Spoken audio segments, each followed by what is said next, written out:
Hi hello नमस्कार सर्वांना, मी अर्चना. स्वागत आहे तुमचं आमच्या यूट्यूब चॅनलमध्ये, ज्याचं नाव आहे अवनी अँड मम्मा.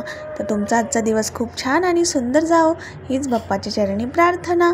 तर मी आज तुम्हाला सर्व काही संध्याकाळचं रुटीन दाखवणार आहे. तर संध्याकाळच्या वेळेला काय कामे करावी आणि काय नाही ते देखील सांगणार आहे. तर व्हिडिओ स्किप न करता शेवटपर्यंत पहा. आवडल्यास नक्की एक लाईक करा. संध्याकाळचे 3 वाजलेले आहेत. 3च्या नंतरच मी घराची पूर्ण साफसफाई केलेली आहे, कारण संध्याकाळच्या वेळेला झाडू मारावे नाहीत, लक्ष्मी येत असते घरामध्ये, त्यामुळे कचरा बाहेर काढू नये असं म्हणतात. त्यामुळे 3-4 वाजता सर्व घराला साफसफाई करून घ्यायची, झाडू मारून घ्यायचा आणि जे काही आवरायचं असेल ते सर्व काही आवरून घ्यायचं. आज मी सगळे सोफ्याचे कवर सर्व धुवून टाकलेले आहेत आणि पडदेसुद्धा धुतले आहेत. सकाळीच धुतले होते म्हणून एकदम छान असे सुकले आहेत. आता मी परत इथं सोफ्याला कवर लावून घेते. आठवड्यातून 1-2 वेळा घराचीच पूर्ण साफसफाई करायची असते आणि पडदे, सोफ्याचे कवर वगैरे सगळे बेडशीट वगैरे स्वच्छ करून, आणि लहान बाळ असेल तर रोज बेडशीट बदला. त्यामुळे काय होतं, लहान मुलांना नाही का सू वगैरे करतात, त्याचं इन्फेक्शन वगैरे होत नाही. आता हे बघा, मस्त असे सोफ्याचे कवर मी लावून घेतलेले आहे. तर संध्याकाळच्या वेळेला, संध्याकाळ होण्याच्या अगोदर ही सगळे घराची साफसफाई करून घ्यायची. त्यानंतर दिवा लागणीच्या वेळेला घराची झाडू वगैरे असलं काही मारायचं नाही, कारण का तर लक्ष्मी येत असते घरामध्ये, त्यानंतर झाडू नाही असं म्हणतात.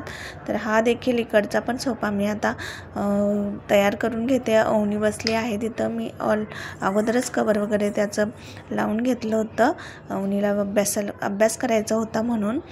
तर हे बघा, आता मस्तपैकी आता सगळ्या घराची साफसफाई झालेली आहे. आणि दिवस मावळायच्या अगोदरच आपण काय करतो, सकाळी एकदा झाडांना पाणी घालतो आणि ऊन पडायला लागलं आहे खूप, त्यामुळे झाडांनासुद्धा संध्याकाळी पाण्याची गरज असते. त्यामुळे काय करायचं, एकदम संध्याकाळच्या वेळेला झाडांना पाणी टाकायचं नाही, तर ते आपल्या संध्याकाळ होण्याच्या अगोदर म्हणजे दुपारनंतर थोडंसं 2 वेळा असं पाणी टाकून घ्यायचं झाडांना, म्हणजे कसं सुकत नाहीत झाडं.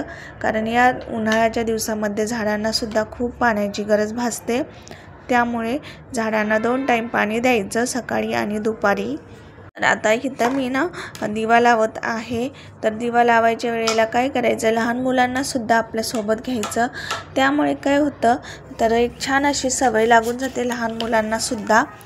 बऱ्याचदा काय होतं, आपण लहान मुलं असं म्हणून नाही का, त्यांच्या हातामध्ये दिवा, काडीपेटी असल्या गोष्टी काही देत नाही. पण काय करायचं, जास्त काडीपेटी, दिवा लावण्यास सांगण्याच्या ऐवजी त्यांना सोबत घ्या, दिवा लावून द्या, तुळशीपाशी एखादा दिवा ठेवायला सांगा. त्यामुळे काय होतं, लहान मुलांना देखील सवय लागते आपल्यासोबत. आणि थोडेफार जे आपले आजी आजोबा, आई वडील जे आपल्यावर संस्कार करत होते, ते देखील आपण नाही का मुलांना संस्कारसुद्धा करू शकतो यामधून. त्यामुळे वयात आलेल्या मुलांना, म्हणजे आता अवनी 9 वर्षाची आहे, त्यामुळे मी तिला थोडेफार दिवा वगैरे लावायला सांगत असते. पण आता जे इलेक्ट्रिकल लायटरसुद्धा आले आहेत, ते मुलांना तुम्ही आणून अवेलेबल करून देऊ शकता. आणि अशी सोय करून ठेवायची मुलांसाठी की ते इझिली दिवा वगैरे लावू शकतात. एखाद्या उघडता येईल अशा बॉटलमध्ये तेल ठेवायचं आणि इलेक्ट्रिकल लायटर जे असतं ते मुलं इझिली दिवा वगैरे असं लावू शकतात. ते देखील आपण घरामध्ये आणून ठेवू शकता. त्यामुळे पण लहान मुलांना सवय लागते. आणि अशी छोटी कामं ही लहान मुलांना सांगत जायची. त्यामुळे काय होतं, लहान मुलांना पण एक सवय लावून जाते. घरामध्ये आपण जे काय करत असतो त्यामध्ये इन्व्हॉल्व करून घ्यायचं लहान मुलांना. ते पण आपल्यासोबत बघत असतात कशी करते मम्मा वगैरे, आणि मग ते तसं करण्याचा प्रयत्न देखील करतात आणि छान सवय असते ही पण. दिवा लावण्यापूर्वी सर्व घराचे दारं, खिडक्या ही उघडी करून ठेवायची, कारण मेन दरवाजा तर उघडी करून ठेवायचंच, कारण का लक्ष्मी घरामध्ये येत असते दिवा लागणीच्या वेळेला. त्यामुळे थोडा वेळ 7-7:30 वाजता आपण जी दिवाबत्ती करतो त्यावेळेला घराचे सर्व दरवाजे, खिडक्या उघड्या ठेवायच्या जरा वेळ. त्यामुळे आपल्या घरात लक्ष्मी येते आणि एक पॉझिटिव्ह एनर्जी अशी तयार होते. हे बघा, आता दिवा लावून घेतलेला आहे आम्ही, नमस्कारसुद्धा केलेला आहे. हे बघा, आता सर्व काही दिवा वगैरे इथं लावून घेतलेला आहे. आता अभ्यासाची वेळ आहे अवनीच्या. तर तिचा ती अभ्यास रोज करत असते. मी तिचा काही एवढं अभ्यास घेत नाही रोजच्या रोज. पण आता फायनल एक्झाम जवळ येणार आहे, तर सर्व काही आता पोर्शन झालेला आहे, थोडाफार राहिला आहे. पण आता इथून पुढे मी तिची रिव्हिजन रोजच्या रोज संध्याकाळी घेणार आहे. आणि मी आता स्टार्ट पण केलेली आहे. तेच आमचं संध्याकाळचं पण थोडंफार रुटीन मी याच्यामध्ये ॲड केलेलं आहे.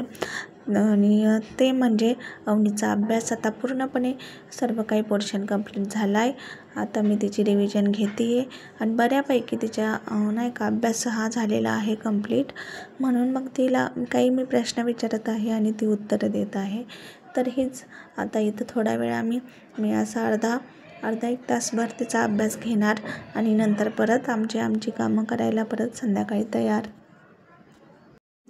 तिचा काही जास्त अभ्यास घ्यायला लागत नाही मला, कारण का ती खूप हुशार आहे. फर्स्ट स्टँडर्डला होती तेव्हापासून, म्हणजे तिला UKG क्लासला आम्ही टाकलं होतं डायरेक्ट नर्सरीपासून. ती स्कूलमध्ये नाही, पण नर्सरी आणि LKG असं नाही का, दोन्ही मी क्लास तिचे घरीच कंप्लीट केले होते.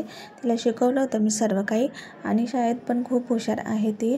तिला फक्त थोडंफार ज्या त्या वेळेस जर स्कूलमध्ये जर हजर असेल ती शिकवताना, कुठलाही सब्जेक्ट असो, ज्या त्या वेळेस जर असेल ना ती, तर परत तिला आपण काही समजावून सांगण्याची गरज पडत नाही.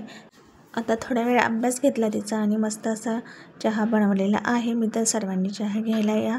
मस्त असा चहा वगैरे घेऊ, TV बघता बघता, आणि नंतर मग आता परत स्वयंपाकाला लागायचं आहे मला.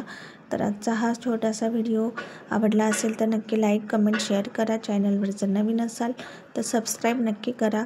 आणि पूर्ण व्हिडिओ बघितल्याबद्दल थँक्यू सो मच. असा सपोर्ट राहू द्यात.